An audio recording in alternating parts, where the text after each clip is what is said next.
Bismillahirrahmanirrahim. Assalamualaikum warahmatullahi wabarakatuh. Waalaikumsalam warahmatullahi wabarakatuh. Innal hamdalillah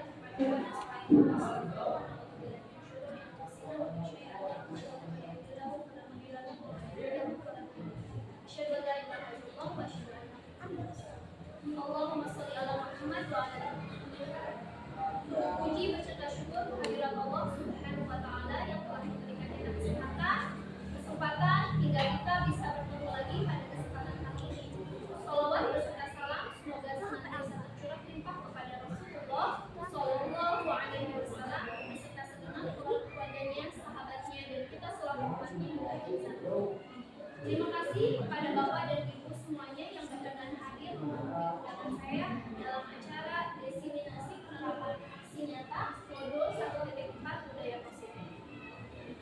Untuk menambah keberkahan dari pertemuan kali ini, marilah kita buka terlebih dahulu dengan membaca basmalah bersama-sama. Bismillahirrahmanirrahim. Acara selanjutnya yaitu sambutan dari kepala sekolah, dalam hal ini Bapak Ibu Padani. Kepada Bapak dipersilakan.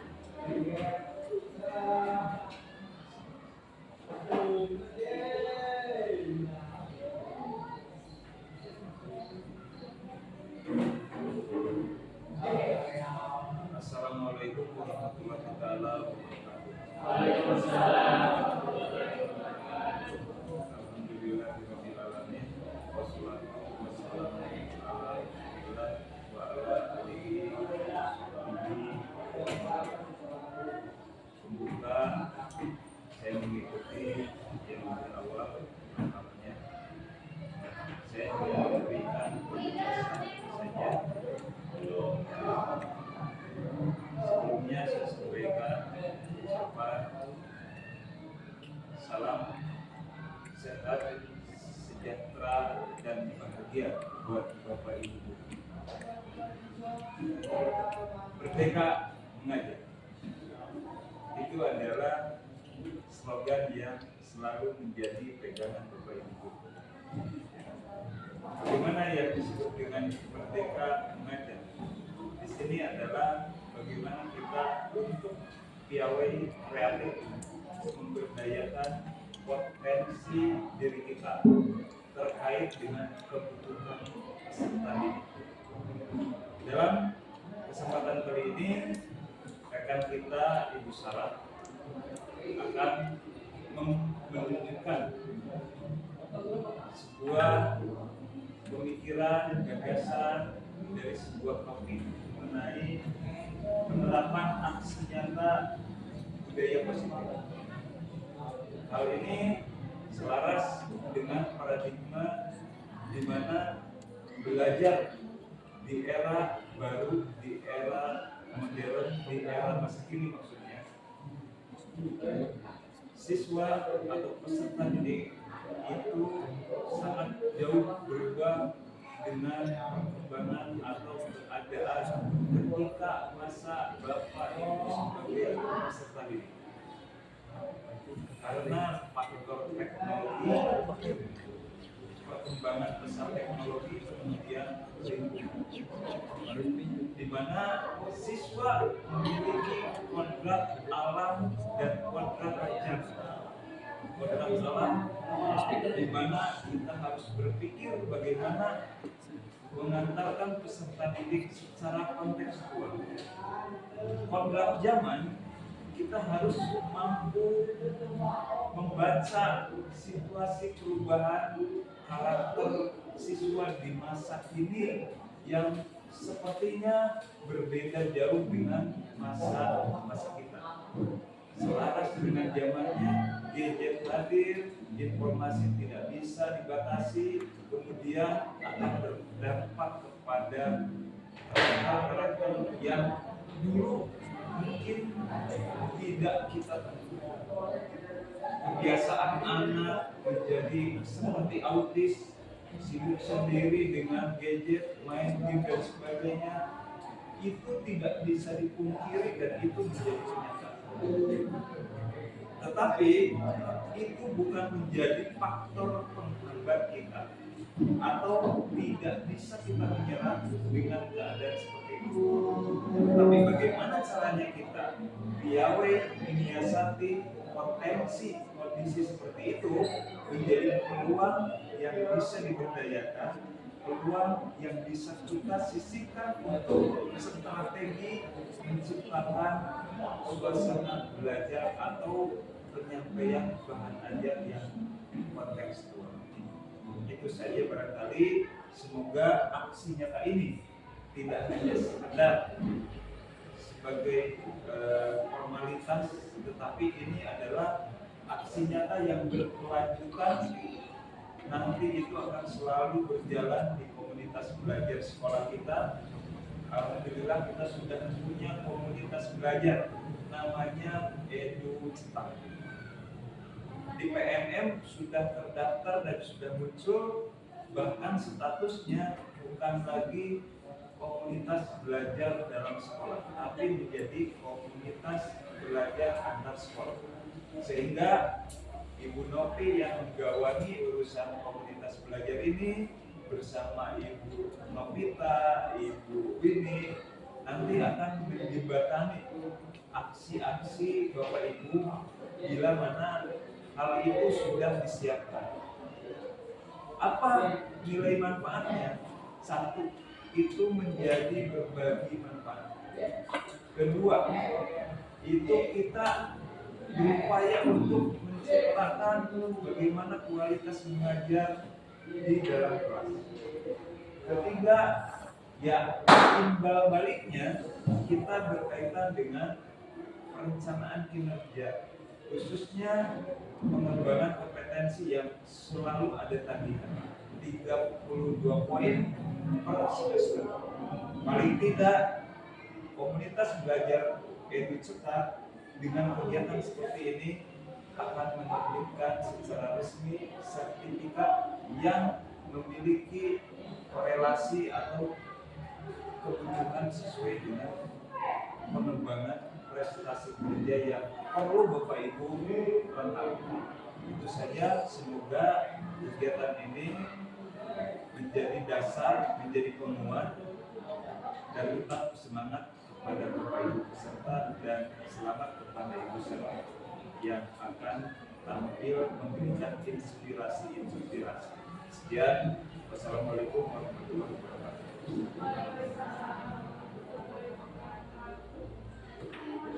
Baik, terima kasih kepada Bapak yang sudah memberikan sambutannya. Kita akan melanjutkan kepada agenda yang utama, yaitu pemaparan penerapan aksi nyata modul 1.4 budaya positif yang akan saya sampaikan sendiri. Terdapat beberapa konsep dalam budaya positif. Yang pertama itu adanya perubahan paradigma dalam belajar, kemudian adanya disiplin positif, nilai kebajikan universal, motivasi perilaku manusia, kebutuhan manusia, posisi kontrol guru, keyakinan kelas atau sekolah, dan segitiga restitusi. Jadi, hal-hal inilah yang akan kita bahas pada kesempatan ini.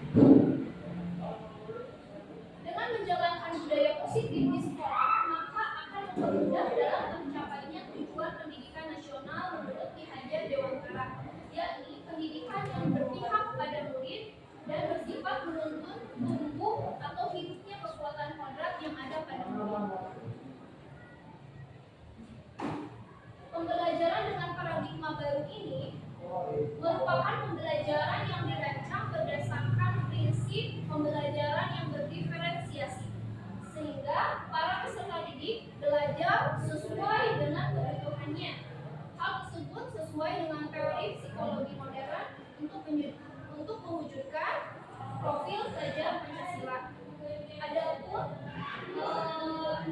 profil Pancasila yang dimaksud yang pertama adalah beriman, bertakwa, berakhlak mulia, kemudian berkebinekaan global, mandiri, bergotong royong, bernalar kritis, dan yang terakhir adalah kreatif. Terdapat miskonsepsi terhadap teori kontrol, ilusi bahwa guru mengontrol murid. Pada dasarnya, kita tidak dapat memaksa murid untuk berbuat sesuatu jikalau murid tersebut memilih untuk tidak melakukannya. Kemudian, ilusi bahwa semua penguatan positif itu bermanfaat. Penguatan positif atau rujukan adalah bentuk-bentuk kontrol yang bisa dilakukan. Segala usaha untuk mempengaruhi murid agar mengulangi suatu perilaku tertentu adalah suatu usaha untuk mengontrol murid tersebut. Berikutnya, ada ilusi yang mengatakan bahwa kritik dan membuat rasa bersalah dapat menguatkan karakter. Menggunakan kritik dan rasa bersalah untuk mengontrol murid malah menuju pada identitas gagal. Mereka belajar merasa buruk tentang diri mereka. Dan yang terakhir, ilusi bahwa orang dewasa berhak untuk memaksa. Banyak orang dewasa yang percaya bahwa mereka memiliki tanggung jawab untuk membuat murid-murid berbuat hal-hal tertentu. Adapun yang dilakukan dapat diterima selama ada sebuah kemajuan berdasarkan sebuah pengukuran kinerja. Jadi ada 4 ilusi ya, miskonsepsi terhadap teori kontrol. Berikutnya, paradigma baru mengarahkan kita untuk mengubah paradigma stimulus respon tersebut ke dalam pendekatan teori kontrol. Ketika teori stimulus respon memandang bahwa realitas atau kebutuhan kita itu sama, kemudian semua orang melihat hal yang sama juga, kemudian kita mencoba untuk mengubah orang agar berpandangan sama seperti kita, perilaku buruk dilihat sebagai suatu kesalahan. Kemudian orang lain bisa mengontrol saya pun bisa mengontrol orang lain. Pemaksaan adalah rujukan pemaksaan ada saat rujukan itu gagal gitu ya. Jadi padahal udah dibujuk itu dipaksa gitu kan. Kemudian model berpikirnya ada yang menang, ada yang kalah. Berarti di dalam hal ini ada yang memaksakan ego gitu ya. Ada yang mementingkan keinginannya ya atau kepentingannya. Berikutnya, sedangkan teori kontrol memandang bahwa realitas kebutuhan itu kita tuh berbeda-beda. Setiap orang memiliki gambaran yang berbeda pula. Kemudian kita harus berusaha memahami pandangan orang lain tentang dunia. Semua perilaku memiliki tujuan. Kemudian hanya Anda yang bisa mengontrol diri Anda sendiri. Anda tidak bisa mengontrol orang lain. Kolaborasi dan konsensus menciptakan pilihan baru. Nah, di sini kelebihannya bahwa teori kontrol ini model berpikirnya menang, di mana di sana tidak ada pihak yang dirugikan.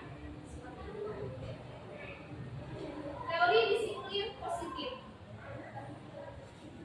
Ki Hajar Dewantara mengatakan bahwa untuk mencapai kemerdekaan atau dalam konteks pendidikan itu saat ini, untuk menciptakan murid yang merdeka itu syaratnya adalah dia harus memiliki disiplin diri yang kuat. Disiplin yang dimaksud adalah disiplin diri yang memiliki motivasi internalnya. Jika kita tidak memiliki motivasi internal, maka kita memerlukan pihak lain untuk mendisiplinkan kita, atau motivasi eksternal namanya, karena berasal dari luar, bukan di dalam diri kita sendiri. Disiplin positif tersebut berangkat dari asal mulanya dari kata disiplin. Disiplin yang artinya adalah belajar mengacu pada disiplin diri yang memiliki tanggung jawab terhadap apa yang dilakukannya berdasarkan nilai-nilai yang diyakininya. Dan sedangkan dari konsep disiplin tersebut, kita saat ini mengenal tentang disiplin positif. Disiplin positif ini merupakan salah satu cara menerapkan disiplin yang bertujuan untuk menumbuhkan kesadaran serta memberdayakan peserta didik tanpa adanya penghargaan atau reward dan tanpa adanya hukuman. Sebagai seorang pendidik, tujuan kita adalah menciptakan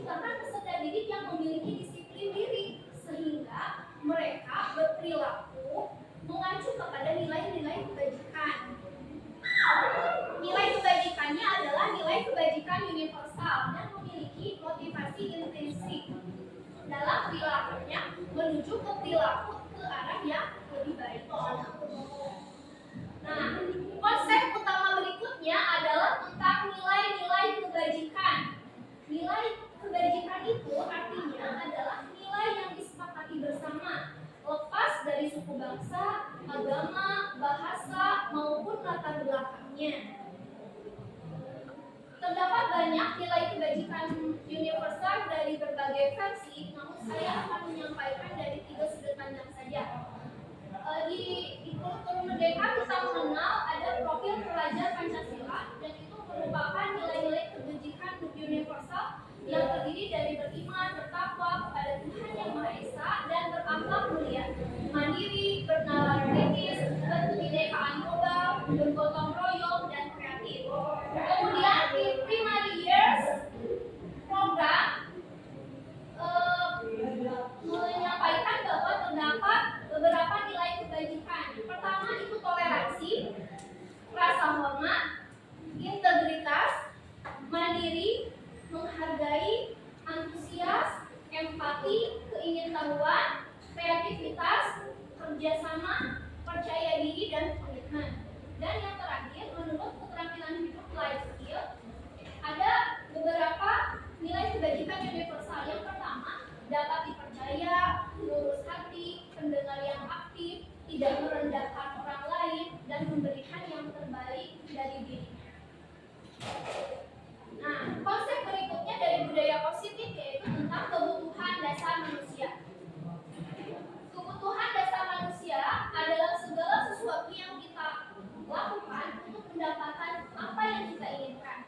Seluruh tindakan yang kita lakukan itu memiliki tujuan, dan semua usaha yang kita lakukan adalah dalam rangka agar kebutuhan dasar kita terpenuhi. Kemudian apa sih kebutuhan dasar yang kita harus penuhi? Ada 5. Yang pertama itu bertahan hidup. Di sana kita kebutuhannya makanan, pakaian, tempat tinggal, keamanan, kesehatan. Kemudian yang berikutnya adalah kasih sayang dan rasa diterima. Rasa diterima, dipedulikan, berbagi, kerjasama, dan menjadi bagian dari kelompok. Kemudian penguasaan, harga diri, keinginan untuk dianggap, memimpin, berprestasi, diakui dan didengar. Dan kebebasan terdiri dari mandiri, memiliki pilihan, mencoba hal baru, dan mampu mengendalikan arah diri. Dan yang terakhir, kebutuhan manusia tersebut adalah kesenangan, yaitu mengalir, humor, antusiasme, dan tertawa. Ya, konsep berikutnya adalah tentang motivasi perilaku manusia.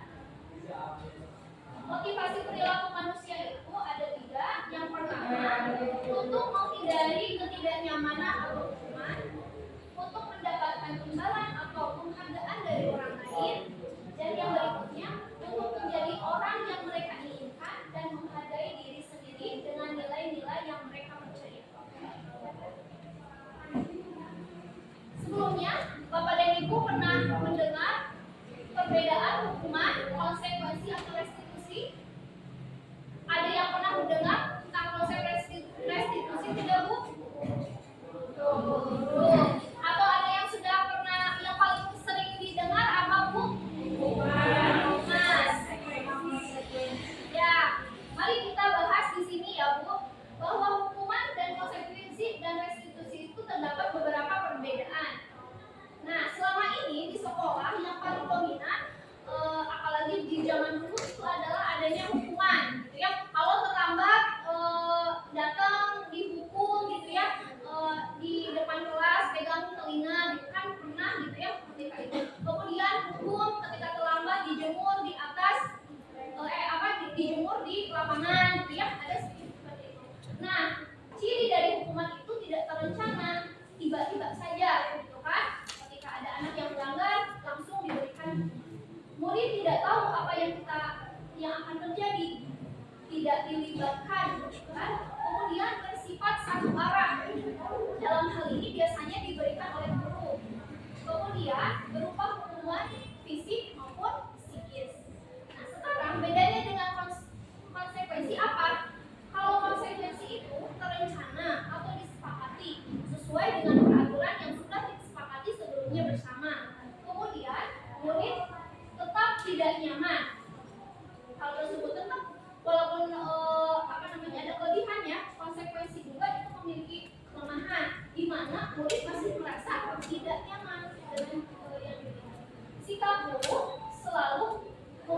dalam hal ini selalu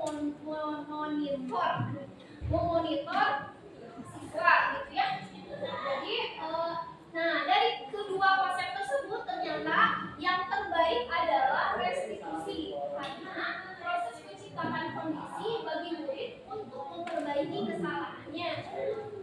Di sana ada proses kolaboratif yang mengajarkan murid untuk mencari solusi sendiri dari permasalahan atau dari kesalahan yang sudah diperbuatnya. Nah, konsep berikutnya adalah tentang penghargaan. Ibu dan Bapak di sini pernah ketika SD bisa menjawab pertanyaan dari guru, kemudian guru memberikan permen kepada Bapak dan Ibu. Ya, mungkin di antara kita pun merasakan seperti itu ya. Atau ketika yang paling saya ingat itu ketika saya bisa menjawab perkalian dan bisa pulang. Nah, dalam konsep budaya positif ternyata penghargaan itu memiliki banyak kelemahan ya. Yang pertama, penghargaan itu efektif jika menginginkan seseorang melakukan sesuatu yang kita inginkannya dalam jangka waktu yang pendek. Tapi kalau untuk sesuatu hal perubahan perilaku yang kontinu itu akan sangat sulit untuk dilakukan. Jadi ketika ibu mau membawa permen ke sekolah, berarti siap-siap minggu depan lagi bawa permen lagi, nggak modal lagi gitu ya, membawa lagi reward untuk diberikan. Kemudian penghargaan itu tidak efektif jika kita memberikan seseorang suatu penghargaan untuk melakukan sesuatu, maka kita harus terus-menerus memberikan penghargaan itu jika ingin orang tersebut meneruskan perilaku yang kita inginkan. Kemudian penghargaan itu dapat merusak hubungan. Ketika seorang diberi penghargaan atau dipuji di depan orang banyak, maka yang lain akan merasa, ada mungkin yang merasa iri, sebagian dari mereka akan tidak menyukai orang yang diberikan penghargaan tersebut. Ya, ketika dulu kita diumumkan ya ranking dari 1 sampai 10 gitu kan, nah itu kadang ada sisi kelemahannya bahwa di sana ada kelemahan dari penghargaan tersebut, di mana di sana ketika yang mendapatkan ranking lebih bawah akan merasa bahwa dia itu belum menjadi yang terbaik. Kemudian penghargaan itu mengurangi ketepatan. Dalam sebuah riset disampaikan bahwa sekelompok anak laki-laki berusia 9 tahun diminta untuk melihat gambar-gambar yang ditampilkannya di layar, dan mereka harus memberitahu jika wajah-wajah tersebut sama atau berbeda. Gambar tersebut hampir sama. Beberapa dari mereka diberi penghargaan berupa uang. Pada saat mereka diberikan jawaban yang benar, maka sementara diberikan uang, ya. Sementara sebagian yang lainnya tidak. Dan hasilnya menunjukkan anak laki-laki yang dibayar membuat lebih banyak kesalahan karena ingin dorongan untuk ingin mendapatkan uang tersebut. Penghargaan dapat mematikan kreativitas. Murid-murid diminta berpikir mengenai hadiah atau penghargaan yang bisa mereka dapatkan bila mana mereka berhasil menulis sebuah puisi. Kreativitas kelompok murid-murid ini menjadi berkurang dibandingkan dengan yang tidak diberikan hadiah yang bisa mereka terima. Karena fokus yang menjadi fokus perhatiannya adalah hadiahnya. Kemudian penelitian menunjukkan bahwa pekerjaan seni atau sebuah penulisan cerita menjadi kurang kreatif bila dijadikan sebuah hadiah. Dalam tugas-tugas memecahkan masalah, para murid memakan waktu lebih lama untuk memberikan jalan keluar yang kurang kreatif saat mereka dijadikan sebuah penghargaan. Penghargaan menurunkan kualitas. Pengamatan yang dilakukan pada sekelompok mahasiswa dan mahasiswi yang sedang praktik di sebuah surat kabar universitas. Saat itu mereka sedang belajar menuliskan sebuah artikel kaya, sebuah judul berita utama.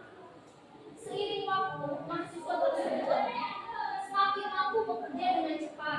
Kemudian ada beberapa mahasiswa yang dibayar untuk setiap judul berita utama yang mereka hasilkan, dan setelah beberapa lama mahasiswa yang dibayar ini hasil kinerjanya berhenti berkembang.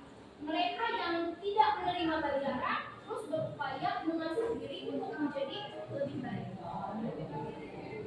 Penghargaan itu mengukur kelemahannya.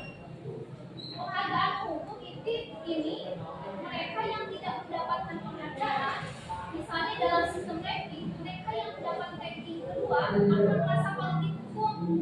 Memberikan penghargaan dan hukuman adalah hal yang sama karena keduanya mencoba mengendalikan ranking seseorang. Berikutnya, karena orang pada dasarnya tidak suka dikendalikan dalam jangka waktu lama, penghargaan akan terlihat sebagai hukuman.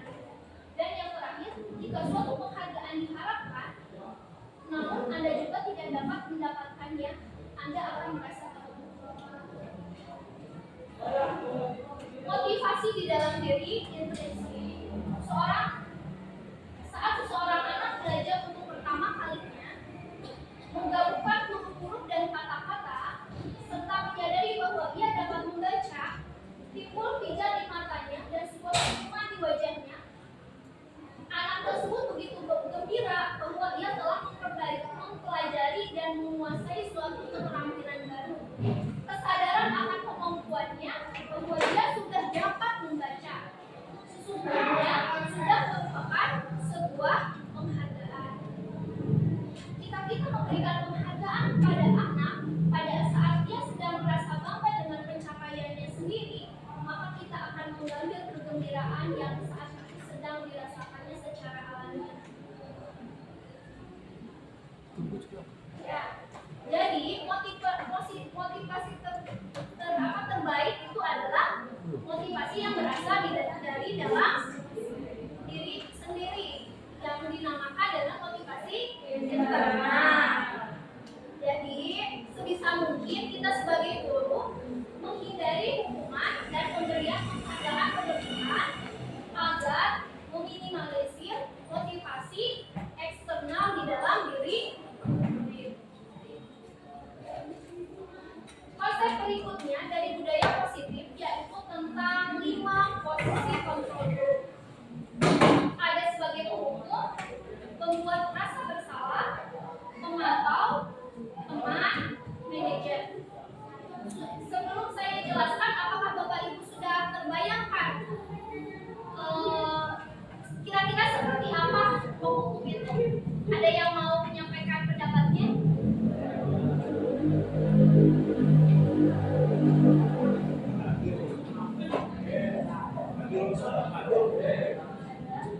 Kira-kiranya ketika ada siswa yang terlambat, pernahkah Bapak atau Ibu menghukum siswa?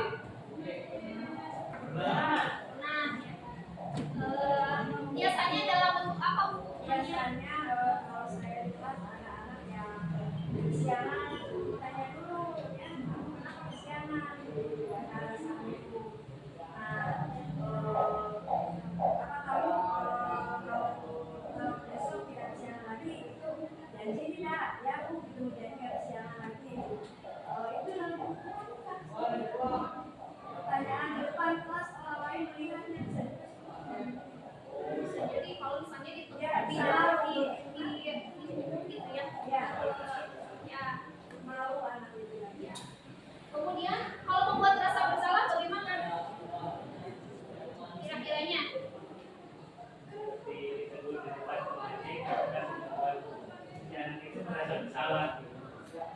Jadi kalau membuat rasa bersalah seperti ini. Jadi nah nanti akan saya jelaskan ya. Apa namanya? Ininya penjelasannya. Nah gini, penghukum dan pembuat rasa bersalah itu adalah sebuah perilaku kontrol yang negatif. Ya. Sedangkan tadi kita bisa memposisikan diri sebagai teman. Pernah nggak Bapak Ibu di sini memposisikan diri sebagai teman? Bahkan dari bahasanya juga Bapak menyesuaikannya teman, gitu ya.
berhasil pada dirimu.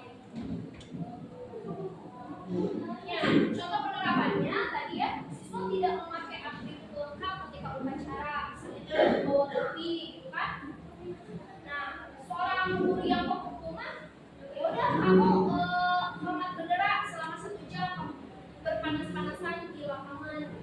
Tapi kalau buat rasa bersalah kan tadi apa? Beberapa kali ibu atau bapak harus memberitahu kamu selalu saja mengecewakan ibu. Jadi dia akan merasa bersalah dengan kata-kata yang kita ucapkan gitu. Kamu tidak membantu ibu sih, nanti ketemu sama bapak kepala sekolah misalnya. Jadi seperti itu. Atau kenapa kamu terlambat lagi? Nanti orang tua kamu menyalahkan ibu karena tidak mengingatkan gitu kan. Jadi kata-kata yang disampaikan itu membuat anak justru malah merasa bersalah dengan perilaku. Sedangkan posisi manajer, kata-kata yang disampaikannya adalah begini: apakah kamu tahu kesalahanmu? Kira-kira bagaimana kamu memperbaiki kesalahan? Di sana tidak ada bentakan, cacian, makian, kata-kata kasar segalanya, tapi yang disentuh adalah hatinya, di mana dia berrefleksi ketika sudah melakukan kesalahan, kemudian mencari tahu bagaimana cara-cara untuk memperbaiki kesalahan tersebut. Ya, ketika kita memberikan hukuman kepada anak, misalnya ketika terlambat dihukum lari 12 keliling di lapangan, ya, itu ada apa namanya? Ada korelasinya enggak dengan perilaku dia terlambat itu? Tidak ada. Jadi kalau hukuman sifatnya tidak ada korelasi. Sementara restitusi menekankan bahwa ya salahnya anak itu adalah terlambat, maka yang harus diperbaikinya terlambat supaya dia tidak terlambat lagi di kemudian hari. Ya, konsep berikutnya yaitu tentang keyakinan kelas. Ya. Mengapa keyakinan kelas? Mengapa bukan peraturan kelas? Apakah Bapak di sini atau Ibu ada yang pernah? Apakah di kelas yang menjadi perwalian Ibu sudah ada peraturan kelas? Ya. Nah, mari kita bahas pada kesempatan ini tentang keyakinan kelas dan apa yang bedanya dengan sebuah peraturan.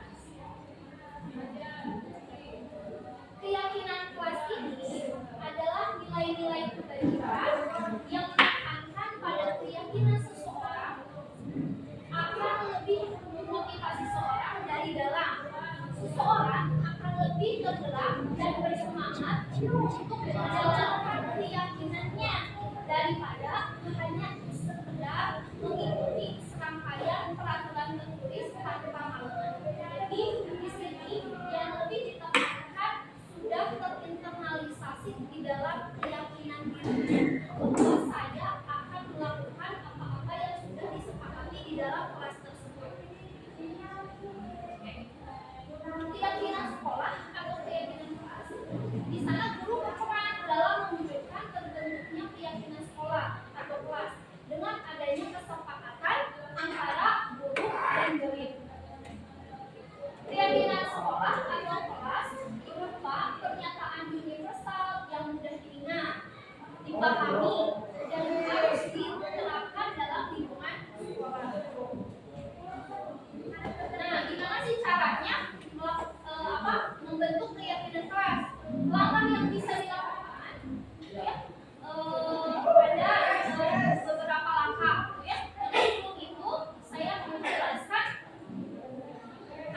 karakteristik dari keyakinan kelas itu apa sih? Keyakinan kelas itu bersifat lebih abstrak daripada peraturan yang lebih rinci dan konkret. Keyakinan kelas berupa pernyataan-pernyataan universal. Pernyataan keyakinan kelas tidak bisa dibuat dalam bentuk apa? Seharusnya dibuat dalam bentuk positif. Misalnya jangan berisik, apakah itu masuk ke dalam keyakinan kelas? Jangan berisik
gagal karena melakukan kesalahan menjadi orang yang sukses. Berdasarkan prinsip bahwa membuat kesalahan adalah bagian dari proses pembelajaran. Tahap yang kedua dalam segitiga restitusi ini adalah validasi tindakan yang salah. Setiap tindakan kita dilakukan dengan suatu tujuan, yaitu memenuhi kebutuhan dasar.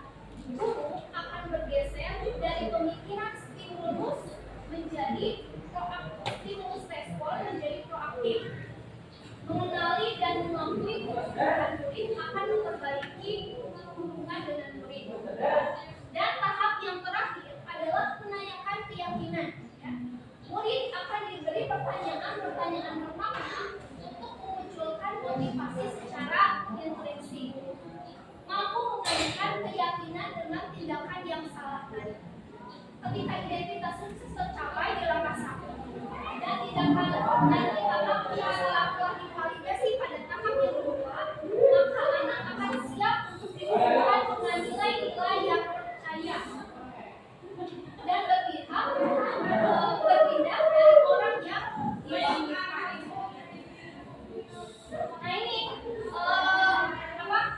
bagan segitiga restitusi tersebut di sana di bawah itu kita menstabilkan identitas. Nah kemudian berikutnya itu di yang sebelahnya adalah tentang validasi tindakan yang salah, dan di sisi berikutnya adalah tentang keyakinan kelas apa yang kemudian disepakati bersama. Nah sekarang saya akan berbagi pengalaman penerapan pembuatan keyakinan kelas. Nah ini ya ketika saya melakukan aksi nyata pembuatan keyakinan kelas di kelas yang menjadi perwalian saya, yaitu kelas 11 IPS 2 seperti itu. Ini prosesnya di mana saya sebelumnya membuat kesepakatan terlebih dahulu dengan anak, kemudian anak diminta untuk menuliskannya di dalam sticky note, kemudian mereka menempelkannya di depan. Dari sekian banyak harapan-harapan yang ingin dicapai di dalam kelas tersebut, ada beberapa yang menjadi keyakinan kelas. Di sana ada 6 yang menjadi keyakinan kelas. Nah, respon murid ketika saya melakukan aksi nyata tersebut, sebagian besar peserta didik antusias dalam membuat keyakinan kelas karena menginginkan kelas mereka menjadi kembali. Refleksinya, perasaan saya saat melaksanakan kesepakatan kelas ini, saya senang karena bisa berdiskusi dengan peserta didik untuk menentukan aturan yang dibuat bersama sehingga bisa dipatuhi dengan sadar oleh semua peserta didik. Kendala atau tantangan yang dihadapi adalah masih adanya peserta didik yang kurang serius dalam membuat keyakinan kelas. Tadi masih ada yang menggunakan kalimat yang negatif, kalimat-kalimat yang tidak baku, gitu ya. Kemudian hal yang baru yang saya dapat saat melakukan aksi nyata ini adalah bahwa untuk mencapai kesepakatan bersama itu tidak mudah, gitu ya. Tidak juga cepat, gitu. Mudah karena yang berbicara dari beberapa peserta didik tentunya memiliki pandangan yang berbeda-beda, mempunyai keinginan dan kepentingan yang berbeda-beda. Tetapi di sanalah peran dari guru untuk pada akhirnya bisa mengakomodir dari keinginan-keinginan mereka, yang dari keinginan-keinginan tersebut bisa mencapai sebuah kesepakatan bersama yang dinamakan dengan rencana perbaikan, rencana jangka pendek. Apa yang akan saya lakukan setelah melakukan aksi nyata ini, yaitu saya akan memantau pelaksanaan kesepakatan kelas tersebut, mengevaluasinya, sejauh mana terlaksanaan dari kelas tersebut. Kemudian yang selalu masih harus saya perbaiki adalah saya perlu meningkatkan kemampuan dalam mengelola kelas agar keyakinan kelas yang dibuat bisa lebih baik lagi. Nah sekarang adalah penerapan segitiga restitusi, berbagi tentang penerapan segitiga restitusi.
sudah kalian apa yang sudah kamu yakini dan itu belum kita harus coba bisa ya maksudnya belum hanya terus jika kamu sudah memahami kira-kira apa yang bisa kamu lakukan untuk memperbaiki kesalahan yang itu saya akan mau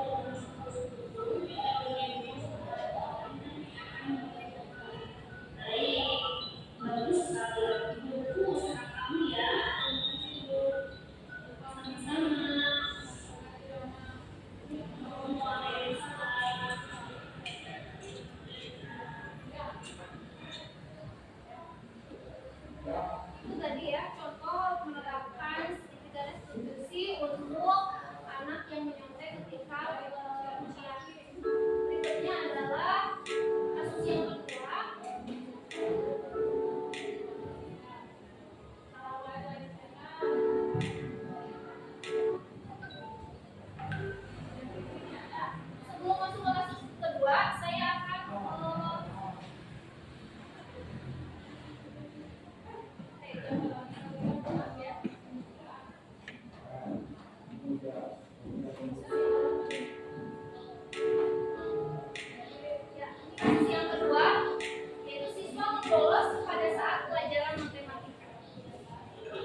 cita-citanya, pelajaran yang mungkin kebutuhan mungkin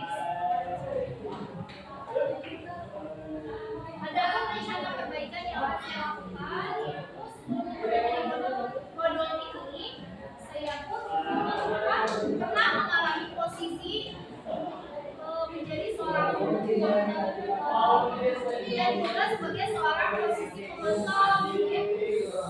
Tetapi ketika melakukan itu saya merasa bersalah, terutama saat menjadi pemukul yang membuat yang merupakan yang bukan merupakan budaya positif, gitu kan.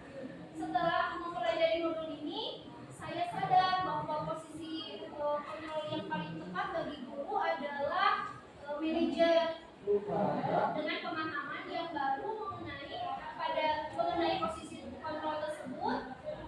Saya senang dan saya merasa yakin bahwa budaya positif itu bisa diwujudkan di sekolah kita dengan menggunakan pendekatan tentunya pendekatan yang bisa dibawa ya.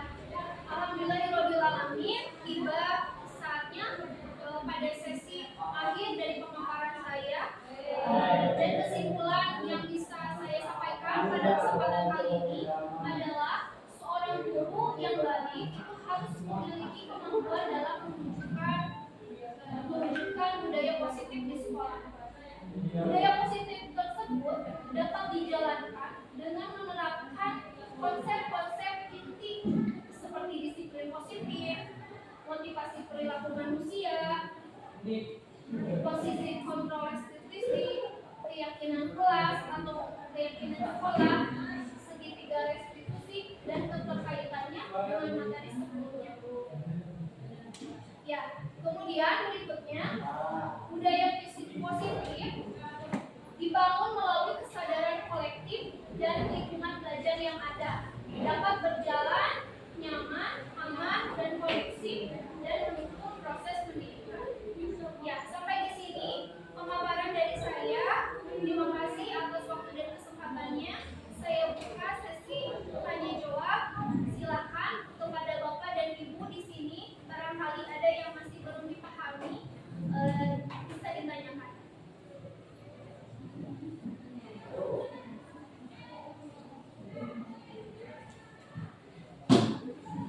Baik Pak, silakan. Bukan pertanyaan, Boleh. bukan Balik jawaban, boleh. tapi refleksi. Boleh Pak. Ya, terima kasih Bu Sarah. Saya terkait dengan 5 kontrol guru. Ya.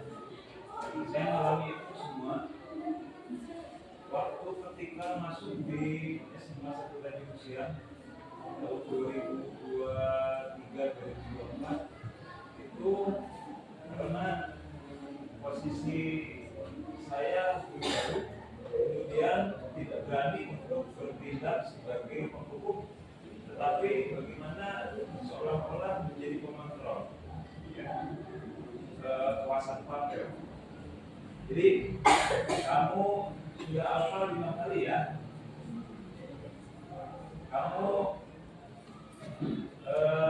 bolos 2 kali, sama aja dengan apa nih? Jadi mengingatkan dana, tapi tidak ada tindakan apa-apa ya. Kemudian ketika 2009-2014 jadi pembina OSIS, beralih levelnya menjadi sebagai penghukum, karena waktu itu belum ada undang-undang tindak kekerasan atau undang-undang atau nota dinas yang kaitannya secara eksplisit guru tidak boleh menghukum waktu itu. Makanya banyak korban siswa yang kesiangan diputuskan, yang bolos, yang bermasalah di asal bandongkan di lapangan basket, sampai pulang rampeolan, sakit, titisna, epimpingna, dan sebagainya. Itu tidak sadar untuk teritori ini maksudnya. Lempeng menjalankan itu gitu ya.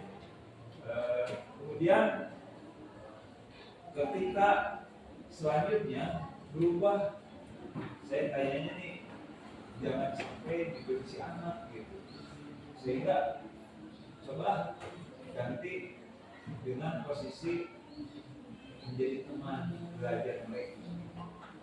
Tapi apa jadinya? Lalu nyapu. Pak atau Pak, emaknya Abi juga mulai segitu. Jadi kita ini jadi tidak enak untuk tidak tega untuk ketika anak kita dekat. Memang sisi positifnya anak itu tidak ada batas dengan kita, sehingga dan sebagainya. Tapi ketika anak sebetulnya mestinya tumbuh motivasi dirinya dengan kekurangannya itu malah mengeluh dalam artian, Pak tolong Pak, jangan direbut dia dong Pak, kemudian yang mudah aja Pak. Jadi mau tegas karena memposisikan diri saya harus akrab, harus bersahabat dengan para siswa sebagai jawaban menepis saya sekian periode menjadi penghukum gitu kan, otomatis sekian angkatan pasti teringat ketika saya jadi pembina OSIS. Wah pasti mereka benci karena apa? Saya pernah diperlakukan dan sebagainya. Nah berubah menjadi sebagai teman, ternyata anak alumni tugas wae ketika tidak mampu diselesaikan nawar Pak atau kamu tahu Pak biasa digagas misalnya, akhirnya tidak tercapai yang diharapkan itu. Diganti tugas personal, diganti budak teh bawa pot kemar, diganti budak teh seolah-olah ayam mau bingkisan tak dulu teh aduh saya salah lagi. Kemudian ketika jadi kurikulum bicara kurikulum peralihan, kemudian saya proyek dari program presidensi guru. Nah itu baru ketemu bahwa seorang guru itu adalah seorang pemimpin pembelajaran. Seorang guru adalah seorang manajer di dalam kelas. Bagaimana menjadi seorang manajer? Oh, ya harus berkeadilan. Ketika jadi teman tidak adil. Karena apa? Yang akrab dengan saya rela hati untuk memberi kemudahan. Yang tidak akrab dengan saya, anak jadi abaikan. Ini kan bicaranya pengalaman pribadi gitu, makanya refleksi berbagi dengan teman-teman. Artinya sisi kesalahan saya belakang banyak nih, gitu kan. Kemudian ketika menjadi manajer, nah ini sekarang menemukan kebelut lagi. Kebelutnya apa? Ya menurut paradigma misalkan kesesuaian bahwa kalau anak tidak didukung itu tidak menimbulkan efek jerah kan gitu, sehingga terjadi konflik kepentingan. Kesiswaan tetap tindakan itu yang paling efektif. Kemudian kurikulum bahwa ya kita harus menyelaraskan, bukan saya yang paling merdeka, tapi ya ketika kita menjadi guru profesional atau ya pekerja profesional, berarti kita menjalankan seperti yang ada gitu kan. Ketika dulu kurikulum KTSP ya kita menjalankan naskahnya itu. Ketika pindah menjadi kurikulum merdeka sekarang, berarti itu naskahnya. Bukan berarti saya menginginkan atau melarang seperti itu, tapi bisakah kita menjelaskan dengan paradigma baru? Nah, itu ternyata tidak ada titik temunya. Karena apa? Aku berbeda. Jadi merasa ini yang paling efektif untuk pembinaan. Sementara di kurikulum saya bukan merasa paling merdeka atau paling kurikulum merdeka, tapi kita belajar profesional. Profesional apa? Profesional mengikuti mekanisme. Nah, jadi akhirnya saya juga menyadari saya tidak merasa paling benar sih. Cuma maksudnya harus juga memaklumi karena ada pandangan yang masih tetap bersikukuh cara lama atau cara sebelumnya, ada yang juga artinya perjalanan saya dari 2003 ke sini mengalami beberapa peran posisi kontrol guru, kemudian menjadi merasakan bagaimana peran menjalankan profesionalisme sesuai dengan naskah, bagaimana dengan KTSP, bagaimana dengan K13 gitu ya. Kemudian ketika sekarang kurikulum 2022 kurikulum nasional atau kurikulum merdeka juga sebetulnya bukan berarti paling efektif atau paling bagus, tapi saat ini saya sendiri mencoba dulu untuk menjelaskan atau menjalankan itu. Bagaimana efeknya atau dampaknya, saya sendiri sedang mencoba mengkaji hal itu. Itu barangkali yang bisa saya sampaikan. Terima kasih kepada Bapak yang sudah memberikan informasi pada pertemuan kali ini.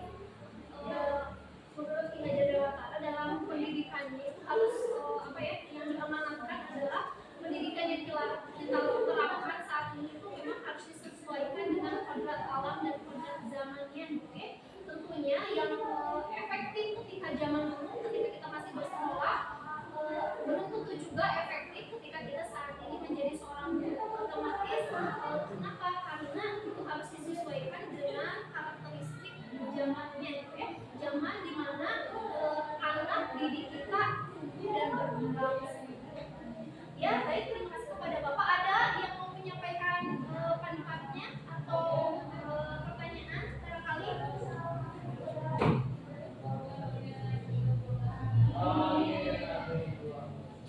Kalau tidak ada, mungkin cukup pertemuan kali ini. Ya.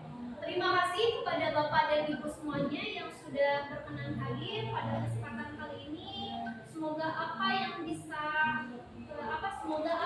kita bahas pada kesempatan kali ini menjadi langkah kecil kita untuk memperbaiki kondisi pendidikan Indonesia ke arah yang lebih baik. Dan saat ini ketika kita berada di sekolah, pada hakikatnya kita sedang membangun sebuah peradaban yang lebih baik, lebih maju menuju Indonesia yang lebih baik lagi di masa yang akan datang. Saya sebagai penyaji undur diri. Mohon maaf apabila dalam penyampaiannya terdapat banyak kekurangan. Sampai bertemu lagi di kesempatan yang berikutnya. Wassalamualaikum warahmatullahi wabarakatuh.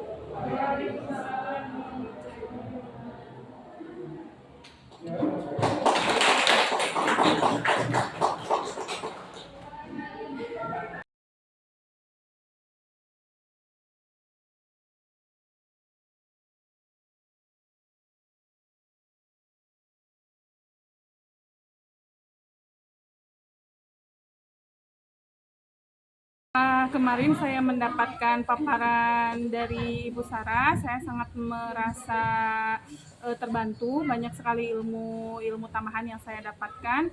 Bu Sarah kemarin menyajikan materi dengan sangat sederhana, rinci, sehingga sangat mudah dipahami.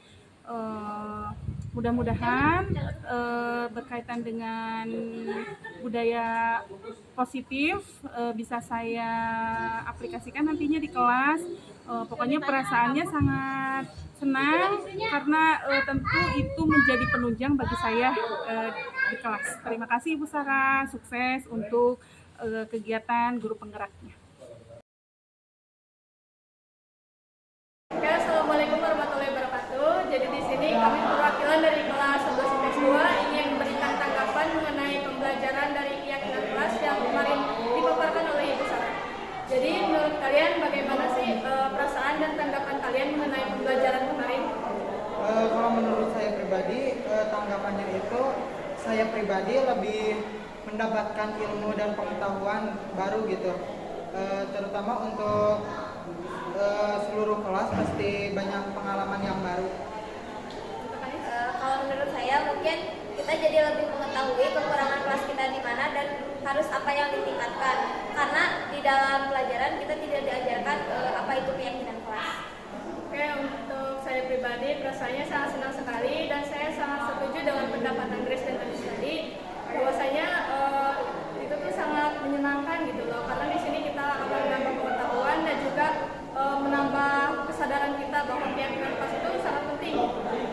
Lalu bagaimana tanggapan kalian, seberapa pentingkah keyakinan kelas itu sendiri? Anis? Kalau menurut saya itu sangat penting karena peraturan itu harus benar-benar dibuat karena demi kenyamanan dan keseruan kelas tersebut gitu. Kalau menurut saya juga itu cukup sangat penting ya, karena bisa tadi seperti yang dikatakan oleh Sasa, karena